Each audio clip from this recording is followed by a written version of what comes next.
بسم اللہ الرحمن الرحیم۔ السلام علیکم۔ دنیا میں جب بھی محبت کا ذکر آتا ہے تو اس ذکر میں تاج محل کا نام ضرور لیا جاتا ہے۔ تاج محل کو دنیا کے چند حیرت انگیز عجوبوں میں سے ایک عجوبہ مانا جاتا ہے اور دنیا بھر سے لوگ اسے دیکھنے کے لیے آتے ہیں، مگر تاج محل کی داستان سے بہت کم لوگ واقف ہیں۔ تاج محل حقیقت میں ایک محبت کی زندہ مثال ہے۔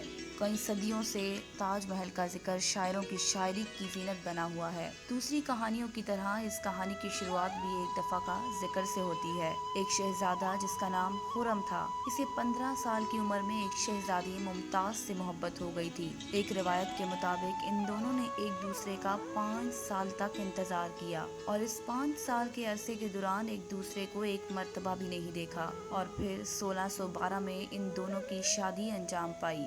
1628 میں شہزادے کو تاج پہنا کر شاہجہاں کا نام دیا گیا، مگر اس سب کے باوجود ممتاز کی قسمت میں زیادہ عرصے تک ملکہ بنے رہنا نہیں تھا۔ یہی وجہ ہے کہ شاہجہاں کے 14 بچے کی پیدائش کے بعد 1631 میں 39 سال کی عمر میں ممتاز نے وفات پائی۔ ممتاز کی وفات کے بعد شاہجہاں دکھی ہو گیا اور تاریخ کے مطابق اگلے 2 سال تک سوگ منایا جاتا رہا۔ اس 2 سال کے عرصے میں پوری سلطنت میں نہ تو کسی قسم کی موسیقی بجائی گئی اور نہ ہی کوئی تقریب یا جشن منعقد کیا گیا۔ 1629 میں جب ممتاز وفات پا گئی تو شاہجہاں نے اس کے مقبرے کو ایک شاہکار بنانے کی ٹھانی۔ اس مقصد کے لیے دریائے جمنا کے نزدیک ایک جگہ کا انتخاب کیا اور اپنے خوابوں کے تاج محل کو حقیقت کا روپ دے دیا۔ شاہجہاں نے ممتاز کی یاد میں ایک مقبرہ تعمیر کرایا، جس کی شرائط یہ تھی کہ ایک ایسا مقبرہ تعمیر کیا جائے جو اس سے پہلے دنیا میں کبھی بھی نہیں بنایا گیا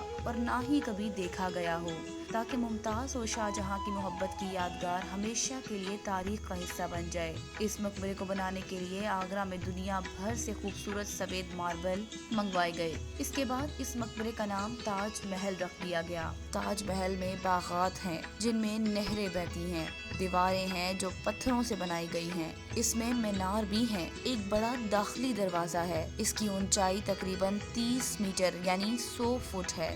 تاج محل کی تزئین و آرائش میں کسی قسم کی کمی نہیں چھوڑی گئی، یہی وجہ ہے کہ دنیا بھر سے لوگ اسے دیکھنے آتے ہیں۔ تاج محل کا ڈیزائن عربی اسٹائل کا ہے، جس میں مسلم نقش بنائے گئے اور قیمتی پتھر جوڑے گئے۔ جب تاج محل کی تعمیر اپنے اختتام کو پہنچی تب شاہجہاں کا یہ ارادہ تھا کہ دریا کے مخالف کنارے پر اپنے لیے بھی سنگ مرمر کا ایک مقبرہ تعمیر کروائے، لیکن قدرت کو کچھ اور ہی منظور تھا۔ اس کا بیٹا اورنگزیب اس کے خلاف آمادہ بغاوت ہو گیا اور اس کو آگرہ میں نظر بند کر دیا۔ پھر 22 جنوری 1666 میں شاہجہاں موت سے ہمکنار ہو گیا اور تاج محل میں اپنی بیوی ممتاز کے قدموں میں جا دفن ہوا۔